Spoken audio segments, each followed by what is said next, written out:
ನೋಡಿ, ಮದುವೆ ಪ್ರೀತಿ ಹೆಸರಲ್ಲಿ RCB ಆಟಗಾರ ವಂಚಿಸಿದ್ರ ಅನ್ನುವಂತ ಪ್ರಶ್ನೆ ಮೂಡ್ತಾ ಇದೆ. ಯಾಕೆ ಅಂತ ಅಂದ್ರೆ RCB ಆಟಗಾರನ ಮೇಲೆ ಲೈಂಗಿಕ ಕಿರುಕುಳದ ಆರೋಪ ಕೇಳಿಬರ್ತಾ ಇದೆ.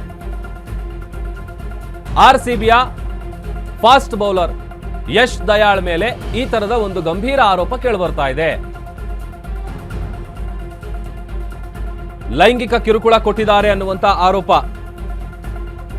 ಫಾಸ್ಟ್ ಬೌಲರ್ ಮದುವೆ ಆಗೋದಾಗಿ ಹೇಳಿ ವಂಚಿಸಿದ್ರ. ಯಶ್ ದಯಾಳ್ ವಿರುದ್ಧ ಅಪರಿಚಿತ ಯುವತಿ ದೂರನ್ನ ಕೊಟ್ಟಿದ್ದಾರೆ. ಜೂನ್ 21ರಂದೇ ದೂರು ದಾಖಲು ಮಾಡಿದ್ದಾರೆ ಸಂತ್ರಸ್ತೆ. ಜೂನ್ 25ಕ್ಕೆ ಜಾಲತಾಣದಲ್ಲಿ ಆ ದೂರಿನ ಪ್ರತಿ ಏನಿದೆ ಆ ಪೋಸ್ಟ್ ವೈರಲ್ ಆಗಿದೆ. Uttar Pradesh CM help line ಪೋರ್ಟಲ್ನಲ್ಲಿ ಕಂಪ್ಲೇಂಟ್ ಅನ್ನು ಅವರು ರಿಜಿಸ್ಟರ್ ಮಾಡಿದ್ದಾರೆ. ಯಶ್ ದಯಾಳ್ ಮೇಲೆ ಕ್ರಮ ಕೈಗೊಳ್ಳಿ ಅನ್ನುವಂತ ಒತ್ತಾಯವನ್ನ ಕೂಡ ಅವರು ಮಾಡಿದ್ದಾರೆ. ಮದುವೆ ಪ್ರೀತಿ ಹೆಸರಲ್ಲಿ ಹಾಗಾದ್ರೆ RCB ಆಟಗಾರ ಯಶ್ ದಯಾಳ್ ಅವರು ವಂಚಿಸಿದ್ರ? ಆ ತರದ ಒಂದು ಗಂಭೀರ ಆರೋಪ, ಅದಕ್ಕೆ ಸಂಬಂಧಪಟ್ಟಂತ ದೂರಿನ ಪ್ರತಿ ಏನಿದೆ ಆ ಒಂದು ವಿಚಾರ ಈಗ ವೈರಲ್ ಆಗ್ತಾ ಇದೆ. ಒಂದ್ ಕಡೆ IPL 2025 ಗೆದ್ದಂತ RCB ಆ ಸಂಭ್ರಮದಲ್ಲಿ ಒಂದ್ ಕಡೆ ಇದ್ರೆ, ಮತ್ತೊಂದು ಕಡೆ ಈಗ ಒಂದು ಲೈಂಗಿಕ ಕಿರುಕುಳ ಕೊಟ್ಟಿದ್ದಾರೆ, ಅವರ ವಿರುದ್ಧ ಕ್ರಮ ಕೈಗೊಳ್ಳಿ, ಮದುವೆ ಆಗ್ತೀನಿ ಅಂತ ಹೇಳಿ ನಂಬಿಸಿದ್ದಾರೆ, ಮೋಸ ಮಾಡಿದ್ದಾರೆ ಅನ್ನುವಂಥ ಕಂಪ್ಲೇಂಟ್ ಅನ್ನು ಕೊಡಲಾಗಿದೆ.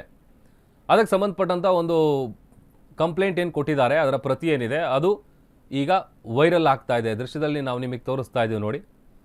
ಇದು ಜೂನ್ 25ಕ್ಕೆ ಅಂದರೆ ಜೂನ್ 21ಕ್ಕೆ ಅವರು ಕಂಪ್ಲೇಂಟನ್ನು ಕೊಡ್ತಾರೆ. ಉತ್ತರ ಪ್ರದೇಶದ CM ಹೆಲ್ಪ್ಲೈನ್ ಏನಿರುತ್ತೆ ಆ ಪೋರ್ಟಲ್ನಲ್ಲಿ ಈ ಕಂಪ್ಲೇಂಟನ್ನು ಫೈಲ್ ಮಾಡ್ತಾರೆ. ಸೊ ಅದಾದ ಒಂದು 3-4 ದಿನದ ಬಳಿಕ 25ನೇ ತಾರೀಕಿಂದ ಈ ಪೋಸ್ಟ್ ಏನಿದೆ ಅದು ವೈರಲ್ ಆಗ್ತಾ ಇದೆ. ಉತ್ತರ ಪ್ರದೇಶದ CM ಯೋಗಿ ಆದಿತ್ಯನಾಥ್ ಅವರ ಕಚೇರಿಗೂ ಕೂಡ ಅಧಿಕೃತವಾಗಿ ಈ ಕಂಪ್ಲೇಂಟ್ ತಲುಪಿದೆ.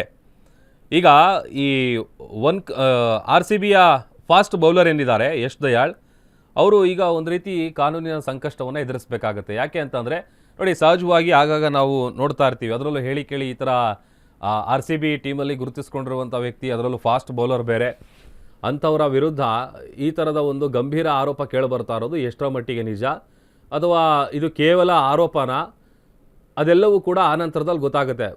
ವಿನೋದ್ ನಮ್ಮ ಪ್ರತಿನಿಧಿ ವಿಚಾರಕ್ಕೆ ಸಂಬಂಧಪಟ್ಟಂತೆ ಹೆಚ್ಚಿನ ಡೀಟೇಲ್ಸನ್ನು ಕೊಡ್ತಾರೆ. ವಿನೋದ್, RCBಯ ಫಾಸ್ಟ್ ಬೌಲರ್ ಯಶ್ ದಯಾಳ್ ವಿರುದ್ಧ ಒಂದು ಗಂಭೀರ ಆರೋಪ ಕೇಳಿಬರ್ತಾ ಇದೆ. ಇದು ಎಷ್ಟರ ಮಟ್ಟಿಗೆ ಸತ್ಯ, ಇದರ ಸತ್ಯಾಸತ್ಯತೆ ಏನು, ಏನೆಲ್ಲ ಡೀಟೇಲ್ಸ್ ಗೊತ್ತಾಗ್ತಾ ಇದೆ ವಿನೋದ್?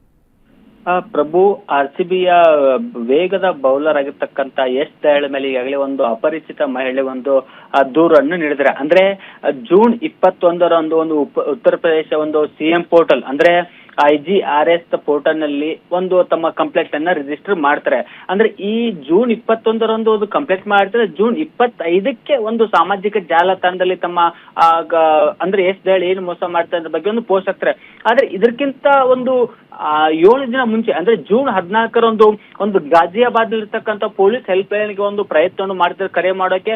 ಆದ್ರೆ ಇಲ್ಲಿ ಸ್ವಲ್ಪ ತಾತ್ಕಾಲಿಕ ಒಂದು ಸಂಪರ್ಕ ಕಡಿತ ಆಗಿರೋದ್ರಿಂದ ಆ ಒಂದು ಕರೆ ಕನೆಕ್ಟ್ ಆಗಿಲ್ಲ. ಸೊ ಈ ಒಂದು ಕಾರಣಕ್ಕೆ ಜೂನ್ 21 ಖುದ್ದು ಒಂದು CM ಪೋರ್ಟಲ್ಗೆ ಒಂದು ಕಂಪ್ಲೇಂಟ್ ಕೊಡತಕ್ಕಂಥ ಕೆಲಸವನ್ನು ಇನ್ನು ಮಹಿಳೆಯನ್ನು ಮಾಡ್ತಾರೆ. ಜೊತೆಗೆ ಆ ಮಹಿಳೆಯನ್ನ ದೈಹಿಕವಾಗಿ ಮತ್ತೆ ಆರ್ಥಿಕವಾಗಿ ಬಳಕೆ ಮಾಡಿಕೊಂಡಿದ್ದಾನೆ ಎಂದು ಆ ಒಂದು ಮಹಿಳೆ ಒಂದು ಹೇಳಿದಾಳೆ.